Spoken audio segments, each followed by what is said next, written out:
Hello everyone. आज हम 7th class की उड़ान कार्य पुस्तिका में विज्ञान विषय का पाठ 2 प्राणियों में पोषण में आने वाले कार्यपत्रक को हल करना सीखेंगे।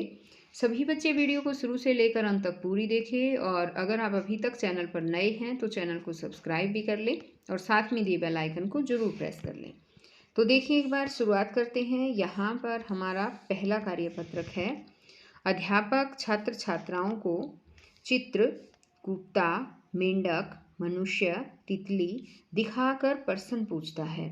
इन जीव जंतुओं के भोजन ग्रहण करने के तरीके लिखो। तो कुत्ता आपने देखा होगा बच्चों, है ना। कुत्ता जो है, ऐसे कहते हैं यहाँ पर कि ये जो जीव जंतु हैं इनके भोजन ग्रहण करने का क्या तरीका है। तो देखिए, जैसे कुत्ता है वो तो आपने देखा भी होगा, गली में भी होता है। वो अपना भोजन जो है वो चबाता है। तो इसका भोजन ग्रहण करने का तरीका है चबाना। चीज़ों को वो काटता भी है, तो काटना भी हो गया, और कई बार वो जो है वो चीज़ों को फाड़ कर भी खाता है। तो ये फाड़ना, ये इसका तरीका है भोजन ग्रहण करने का। उसके बाद आता है ये मेंढक, और मेंढक का तरीका यहाँ पर पूछा गया है कि भोजन करने का क्या तरीका है उसका। वो जीभ जो है, जीभ की सहायता से चीज़ों को पकड़ता है। जीभ से पकड़ना, ऐसे लिख सकते हैं हम यहाँ पर। चीज़ों को पकड़ता है और निगलता है, निगलना, ये है उसके भोजन करने का तरीका।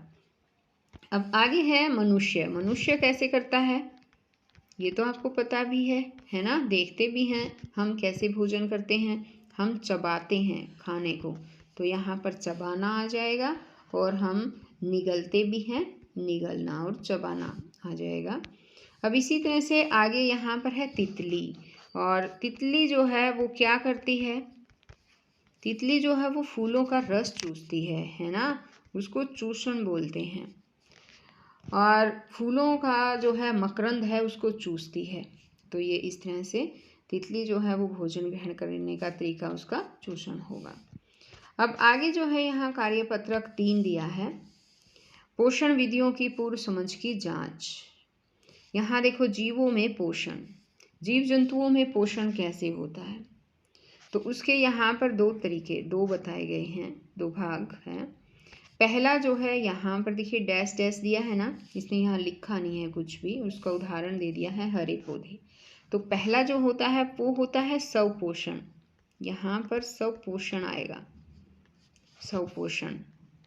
और हरे पौधे होते हैं स्वपोषण। जो स्वपोषण वो होते हैं जो अपना खुद का पोषण खुद ही करते, यानी कि अपना खुद का भोजन बनाते हैं, वो खुद अपने आप स्वयं भोजन बनाते हैं, उसमें हरे पौधे आ जाते हैं। आगे है ये दूसरा विषम पोषण। विषम पोषण में जंतु आ जाते हैं, और यहाँ पर देखो डैश दे रखा है ना, यहाँ क्या आएगा, यहाँ मनुष्य आएगा।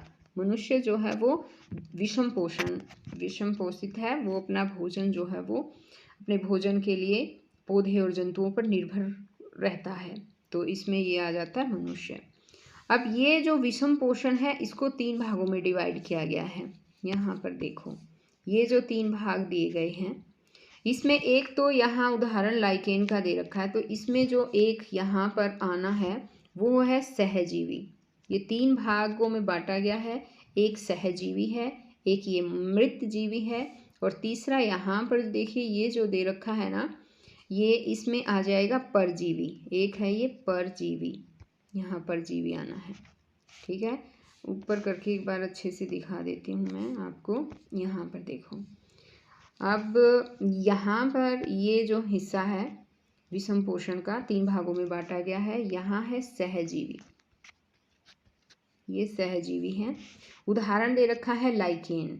लाइकेन जो है, सहजीवी क्या होते हैं पहले तो ये आपको पता होना चाहिए। सहजीवी वो जीव होते हैं जो 2 जीव एक साथ रहते हैं, जैसे कि लाइकेन। इसमें जो है शैवाल आ जाते हैं, शैवाल है, और इसमें कवक है। शैवाल क्या करते हैं कि क्लोरोफिल होता है और अपना खाना जो है वो खुद ही बनाते हैं, और कवक जो हैं जल और खनिज लवण होता है इनमें। तो दोनों शैवाल जो है वो अपना भोजन इनको कवक को दे देते हैं और कवक अपना जल और खनिज पोषण जो है वो शैवाल को दे देते हैं। तो इस तरह से ये दोनों जीव एक साथ रहते हैं और अपना गुजारा करते हैं। अब इसी तरह से आगे यहाँ मृत जीवी में दिया है उदाहरण, इसने दिया है, एक है कवक और मृत जीवी में एक होता है जीवाणु। यहाँ पर तीसरा जो है ये परजीवी है। परजीवी में जो है यहाँ पर दे रखा है एक हमरबेल है, जूं है। परजीवी होते हैं जो अपने भोजन के लिए, अपने जीवित रहने के लिए दूसरों पर निर्भर रहते हैं। जैसे अमरबेल है, उदाहरण दे रखा है इसने अमरबेल का। तो ये खुद जो है जिस भी पेड़ मतलब कि पौधे के ऊपर पड़ती है उसी को अपना भोजन जो है उसी से प्राप्त करती है और वो पौधा सूख जाता है जिस पर अमरबेल होती है। ऐसे ही जूं होती है, जूं भी है जो है वो रक्त चूसती हैं।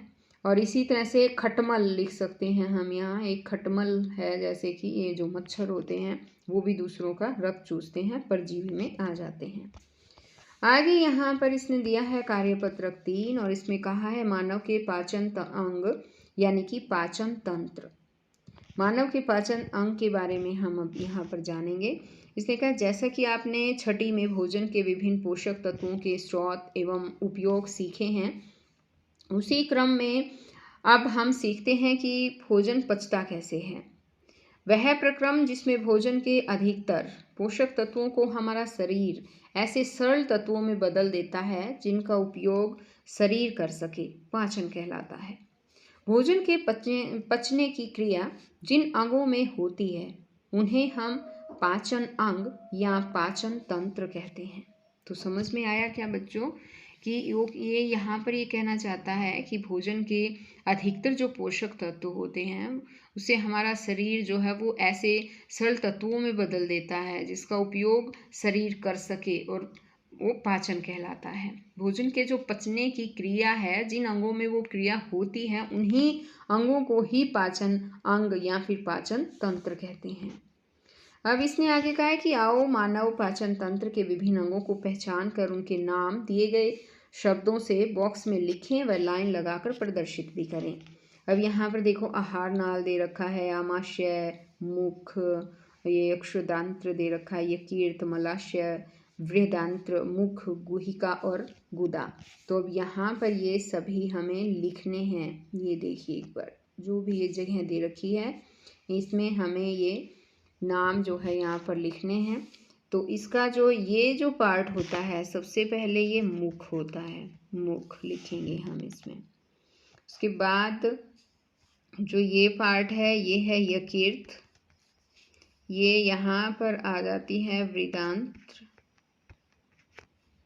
ऐसे लिखेंगे इसको। ये एक क्षुदांत्र है। यहाँ पर जो है ये मुख गुहिका है। ये जो मुख है ये मुख, यहाँ पर ये मुख गुहिका आ जाता है, मुख गुहिका। और ये है आहार नली, आहार नाल है ये। और उसके बाद ये है आमाशय, और आमाशय के नीचे यहाँ मलाशय होता है और उसके नीचे होता है गुदा। यहाँ देखिए एक बार, ये है मलाशय, यहाँ मलाशय आएगा, ये है मलाशय, यहाँ आमाशय था, ठीक है, मलाशय, और ये है गुदा। ये हो गया है। इस तरह से हमने ये सारे यहाँ पर देखिए ये जो थे पार्ट, ये सब हमने मानव पाचन तंत्र के अंग हैं और इन्हें पहचान कर यहाँ पर हमने लिख दिया। अब आगे है कार्यपत्रक 4 और इसमें दिया है कॉलम ए में दिए गए चित्रों का मिलान कॉलम बी में उनके कार्यों के कथनों से करिए। तो देखिए मलाशय है, जैसे कि है ना, मलाशय का होता है, यहाँ पर मिलान करेंगे बिना पचे भोजन का भंडारण, मलाशय में होता है। और क्षुदांत्र है ये, क्षुदांत्र, इसमें जो है यहाँ पर इसमें आ जाएगा पाचन का पूरा होना, इसमें पाचन जो है पूरा होता है वो। ये यकृत है, यकृत में होता है पित्तरस का निर्माण, यानी लीवर होता है ये, इसमें पित्तरस का निर्माण होता है। लाला ग्रंथि है, इसमें लाला रस स्त्रावित होता रहता है। आगे जो है यहाँ पर एक बार देखिए, यहाँ पर आगे वृद्धांत्र जो है वो आ जाएगा, ये जल का अवशोषण।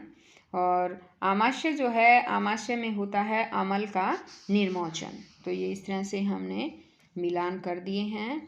अब आगे आ जाता है, यहाँ कार्यपत्रक 5 दिया है और इसमें दिया है मंड की उपस्थिति की जांच। ये मंड की उपस्थिति की जांच करनी है। बच्चों, भोजन का पाचन जैसा कि आप जानते हैं कि मुख से शुरू होता है ना। खाना खाते हैं तो उसका पाचन तंत्र जो है वो मुख से ही होता है। मैंने ऊपर दिखाया भी आपको, सबसे पहले मुख था, है ना। जब हम भोजन को चबाते हैं तो लार में मौजूद एंजाइम टाइलिन कार्बोहाइड्रेट यानी मंड को शर्करा में बदल देता है। जब हम गेहूं या चने को मुंह में चबाते हैं तो मिठास का अनुभव होता है। यह मिठास शर्करा की है। आओ इस बार एक मज़ेदार क्रियाकलाप मंड की जांच के लिए करते हैं। इसके लिए सामग्री दी है इसने कि गेहूं का आटा, पानी, आयोडीन का घोल, बीकर, परखनलियाँ, परखनली स्टैंड तथा ड्रॉपर, ये सब चीज़ें हमें चाहिए। यहाँ पर देखिए, ये इसने दिखा भी रखा है, ये सारा सामान जो है यहाँ पर ले रखा है। अब इसके लिए इसने क्या कहा है, इसने कहा है कि बीकर में, यहाँ पर एक सेकेंड, आप देखिए, बीकर में 1/4 पानी में आधा चम्मच आटा घोल लें। एक बीकर में आधा चम्मच जो है वो आटा घोलना है। परखनली में 10-12 बूंद आटे के घोल की लेकर उसमें आयोडीन की 2-2 बूंद डालकर जांच लें कि आटे के घोल का रंग गहरा नीला या काला हो रहा है या नहीं। अब 2 परखनलियों पर क और ख अंकित करें। परखनली क में यहाँ पर देखिए, ये जो लिया है इसने, इसमें यहाँ पर इसने ये कार्रवाई की है। इसने क्या किया है कि आटे के घोल ले लिए इसने आधा चम्मच, और आटे का घोल लिया उसने आधा चम्मच, और उसमें 10-12 बूंद आटे के घोल में जो है आयोडीन की उनके अंदर मिला दी, 2-2 बूंद मिला दी, और ये जांच ली कि आटे के घोल का रंग गहरा या नीला काला हुआ या नहीं। तो इसके लिए 2 परखनली ली है इसने, ये देखिए यहाँ पर, एक को क भाग दे दिया और एक को ख, दोनों में। फिर उसने क्या किया कि क भाग में जो है वो 10-12 बूंद आटा घोल कर लेकर उसमें अपनी लार पर्याप्त मात्रा में मिलाकर अच्छे से हिलाई। एक भाग में तो उसने लार जो है वो मिला दी, और पर्याप्त मात्रा में लार निकालने के लिए कुछ देर के लिए मुख में साफ रुई को भी रख सकते हैं। रुई पे जब लार अच्छी तरह से आ जाएगी तो परखनली वो डाल दी उसने लार जो है। फिर परखनली ख में भी 10-20 बूंद आटा घोल ले ली, परंतु उसमें लार नहीं मिलाई इसने, ठीक है। अब इसने देखा क्या कि जिसमें भी दोनों प्रखनलियों को आधे घंटे तक रखा रहने दिया, और इसके बाद दोनों प्रखनली में आयोडीन घोल की 2-2 बूंदें डालो। अब निम्न तालिका के परीक्षण में परिणाम भरो। तो अब हुआ क्या कि प्रखनली क लार है या नहीं, ये वाली थी ना कि उसमें लार है या नहीं, तो प्रखनली क में जो है उसने लार मिलाई थी, है ना। इसने कहा है कि क में 10-12 बूंद आटा घोला था और लार पर्याप्त मात्रा में अच्छे से हिलाए। तो इसमें लार है या नहीं, इसमें लार है, हाँ है। आयोडीन के साथ काला या रंग आता है या नहीं, इसमें नहीं आया, है ना। क्यों ये जो है काला रंग नहीं आया, इसका बिल्कुल सफ़ेद पानी की तरह ही रंग हो गया था, रंगहीन था ये जो पानी था। ख में क्या किया है इसने, लार है या नहीं, नहीं लार नहीं है ख में। और इसने कहा है कि साथ काला रंग आता है या नहीं, हाँ काला रंग इसमें आता है।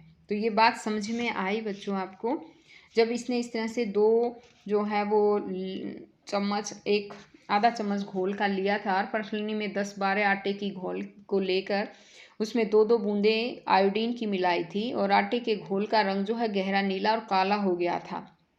लेकिन जब उसने दोनों में क्या किया, एक में तो लार मिला दी और दूसरे में कुछ नहीं मिलाया, तो जिसमें लार मिलाई थी उसका रंग जो है वो काला या नीला नहीं हुआ, उसका रंग जो है वो रंगहीन हो गया था, पानी की तरह सफ़ेद सा हो गया था। और जिसमें लार नहीं मिलाई थी वो भाग काला हो गया था। अब बताओ मंड पर लार का क्या प्रभाव पड़ता है। अब इसने यहाँ पर पूछा है कि लार में उपस्थित एंजाइम मंड पर क्रिया कर उसे शर्करा में बदल दिया, इसी कारण परखनली प्रश्नली क में आयोडीन का रंग नहीं परिवर्तित हुआ। आ गया समझ में बच्चों? हाँ, तो अब ये इस तरह से हमने यहाँ पर ये वर्कशीट भी कंप्लीट कर दी है। आगे आता है रेशों से वस्त्र तक, तो ये हम करेंगे नेक्स्ट वीडियो में, समझेंगे। तो हम फिर मिलते हैं नेक्स्ट वीडियो में, तब तक के लिए बाय।